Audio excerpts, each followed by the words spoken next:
Good morning, everybody. I hope you can hear me, see us okay. Welcome to Horizons, the National Rural Touring Forum Conference 2020. Thank you for booking a seat at this table, and it is really great to see so many of you here. My name is Holly Lombardo, and I'm the director of the National Rural Touring Forum. And this is a really exciting day for the rural touring sector. Coming together like this virtually for the very first time is quite a feat. So we've nearly 400 tickets have been taken, which is double our live conference. Um, so Horizons, first things first, I would like to introduce you quickly to the people behind the scenes who are making this happen. And we're coming to you from all over the country. So West Berkshire, Yorkshire, Devon, Greater Manchester, Kent and Cumbria this morning. And I'm sure everyone is introducing themselves in the chat, which is great, and saying where you're from. So the people making it happen are Jess Huffman, who's our project manager, who has programmed this conference, Steffi Jessup, who you will all know from her amazing communications and emails, and she's all over the chat. Ellen Bergin, who is our technical expert, and Alice Porter, who many of you know, who is taking care of everything finance. So this conference has been a huge learning curve for us. Digital conferencing is new and we've never done it before, so do bear with us. I hope you agree the conference space is great, and I hope that you've explored it and had a good look around. There's Steffi's video, which I know many of you have seen. You'll find all the full programme and the links for events here as well. If you see a live event happening on the homepage, it's really important that you click into it to hear it, because you might see it happening and wonder why you can't hear. But click on it, and you'll be able to hear the sound, and the chat function is in there as well. And you can see all the other delegates that are watching and chat with them. And we really encourage you to introduce yourselves in the main activity stream. We want you to see who else is here and network just like you would in a kind of live conference. As you know, there are 4 main days to this conference every Tuesday of this month, and 4 open space days, which are every Friday. For the open space days, you can email us if you like, if you would like to suggest conversations or topics you'd like to see happen, either continuations of topics raised on the Tuesdays or something that hasn't come up. You can also do this during the networking lunch, which is free time to kind of nose about and chat to people. Chatty Tuesday, something we'll call it. We have tried to make the conference as accessible as possible. You will see if there is a BSL interpreted session or a live caption in the timetable. However, if this has not been possible to do on the live sessions, we aim to have all of them captioned and live within a week for you to see. If you have any questions on this or want to suggest anything, we would really love to hear from you. So through the timetable, just quickly, is equality. It's a dog, always like a dog in the background. Today is all about equality, diversity and inclusion. And this Friday, open space, I'd like to draw your attention to the Rural Touring Dance Initiative sessions, which are on diversity, on digital and children and young people. That's 10 until 12 on Friday the 9th. In a week today, next Tuesday, we have a full day all about library touring and some really great speakers. And the open space following on the Friday is all about library touring as well.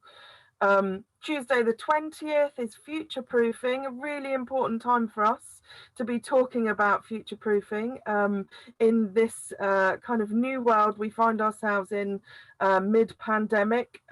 You'll agree it's been absolutely full on. So we're going to be talking about that, and lots of we're going to have applause talking about outdoor events as well. On the Friday after that, there'll be a session about funding and creative practice from Arts Council England. So there'll be a kind of a forum to talk to the Arts Council there, plus a session from Applause again about rural touring and the In Crowd project, which is touring into pubs and things like that. And on our final Tuesday, on the 27th, we have leadership and mental health. Again, it's really important at this moment in time to be talking about that. And I hope you can join us for that. And then the final open space session on the 30th of October, we can kind of wrap up and finish off with conversations that you want to conclude.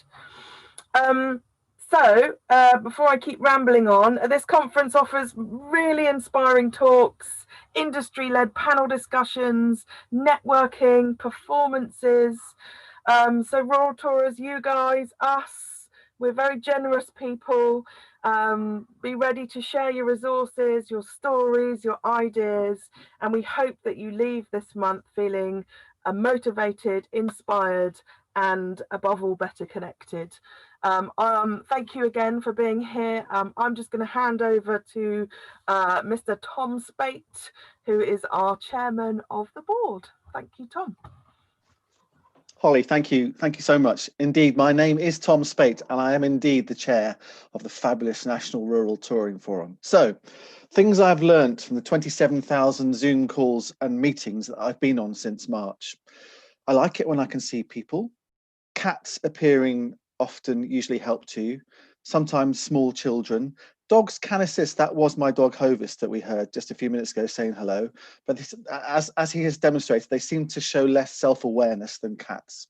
I think having a mug of something nice close to hand to help lubricate the two-dimensionness of this experience is a good idea.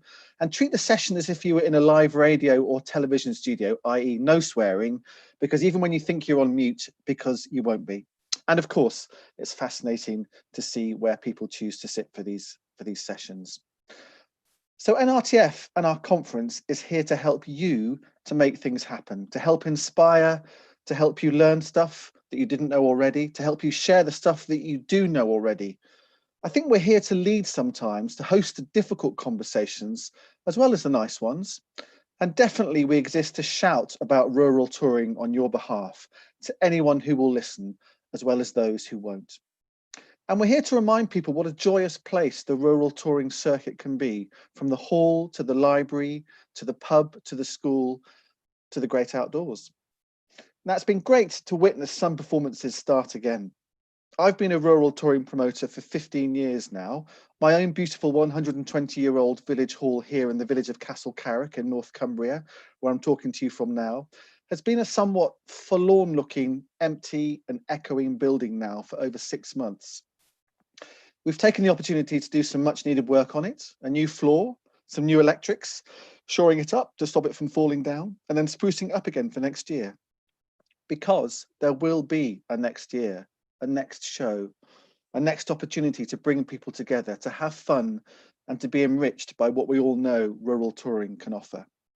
And everyone at this conference contributes to that magic in one way or another. I'm so proud of NRTF and so proud to be its chair. We have a fantastic board who over recent years have changed the way that we work, something that itself was a step into the unknown. But NRTF, I believe, reeks of ambition and the ability to take calculated risks, and of wanting to be well placed in a changing world and a changing rural arts and culture sector. Nothing ever stands still. And this is what this conference is about, an ambitious response to the circumstances which have thrown themselves at us all. I'll miss the Rural Touring Awards and the buzz around them that they create, but we promise we will be back with those just as soon as we can be. As Holly said, we want to inspire you, to allow you to share and to help you to learn. And we want to offer you the chance to stop and listen in a busy world too. And at least everyone will know where the loos are. As Holly has said, thank you to Jess, Steffi and Ellen who have pulled all this together.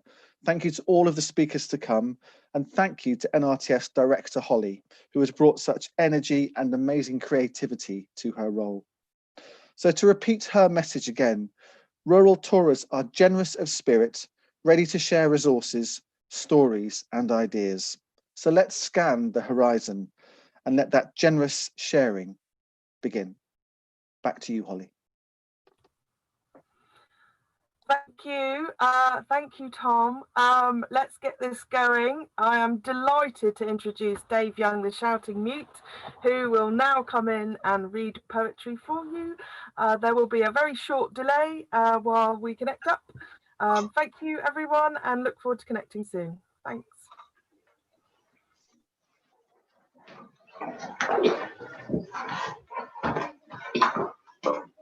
I'm Dave, the Shouting Mute, and I am called that because I'm so quiet, but I can't shut up.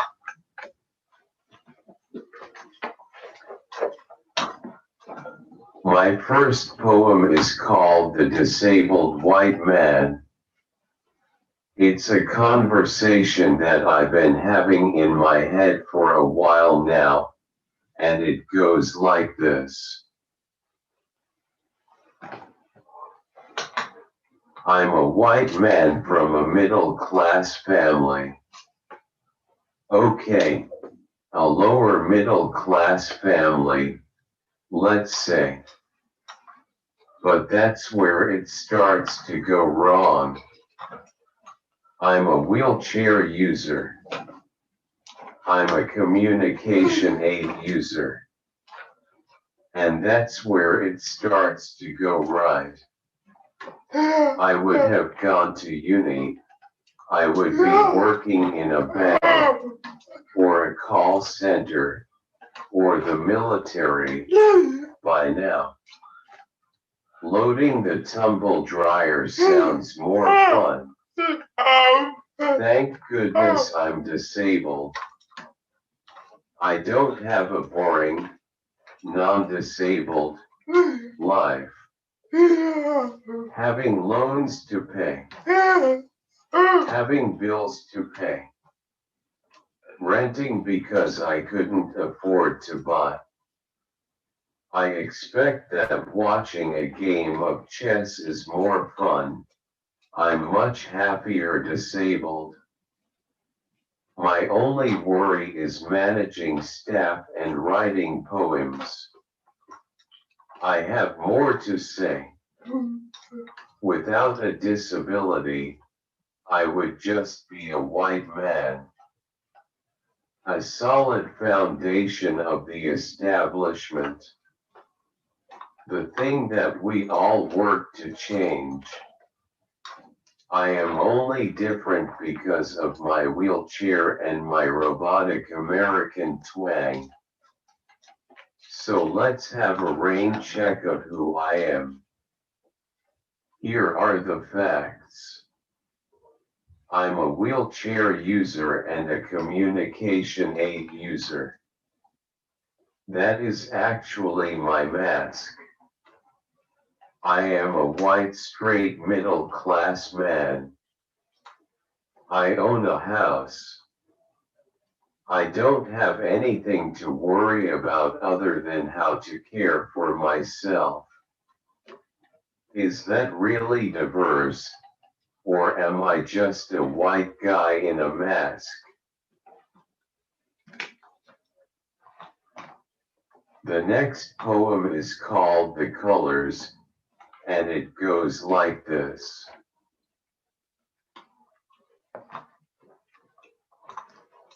Let's talk about the rainbow. You need blue to learn about sadness. You need yellow to learn about happiness. You need red to learn about anger. People are no different from emotions. We need other people to teach us. We can't all be non-disabled. We can't all be white. We can't all be black. But we can all work together. We need the baker to bake. We need the artist to be creative. We need paramedics to save lives. We need the black person to teach the white person how to listen. We need the disabled people to redraw the social model of disability. not just the white man in a wheelchair. We need a Black historian to talk about Black culture. We need women who work after having kids. We need men to stay home and care for them too. Not everyone can work from home, but many can, and many should. After all, we all need to work in our PJs occasionally. We need to smash it all down and build it all up. We need to use all the colors of the rainbow to redecorate the world.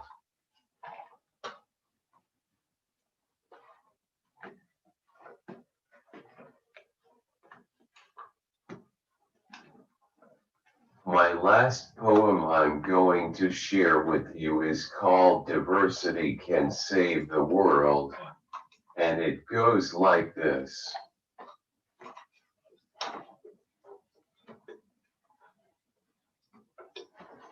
Diversity is normally a tick box. Employing the disabled is normally a tick box. Making free community art is normally a tick box. Hearing unheard voices on stage is normally a tick box. Would we have a richer cultural experience if we said piss off to tick boxes? What if we got rid of them and we just created as one for the world? What if we came together to work on bigger issues like climate change? If we don't include the dreams, desires, and ideas of everyone, the world won't work. It's suicidal not to work together. Listen to everyone. Learn from everyone. Create a culture built on sharing. Let's treasure life.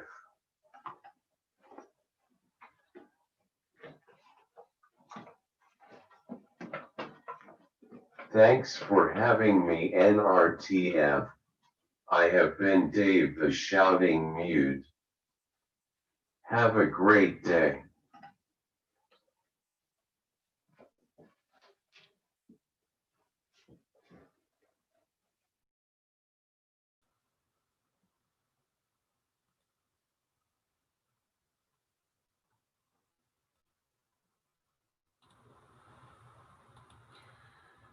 Hello, I'm back again. Thank you so much, Dave. That was awesome. And totally echoing what you're saying about piss off to tick boxing and let's treasure life. Wonderful to start with you. Let's take all those messages and your brilliant work with us throughout the day. So thank you again. Next up, we have the incredible Amanda Parker. And if you can click back into the homepage after this, to the left, you will see the follow the live symbol, and that's how you get into the next session. So I will let you go now, and you will join Amanda in just a couple of minutes. And if there is any gaps in between, please do feel free to say who you are and put your name and what you want to get out of the conference into the activity stream. I will catch you all a bit later.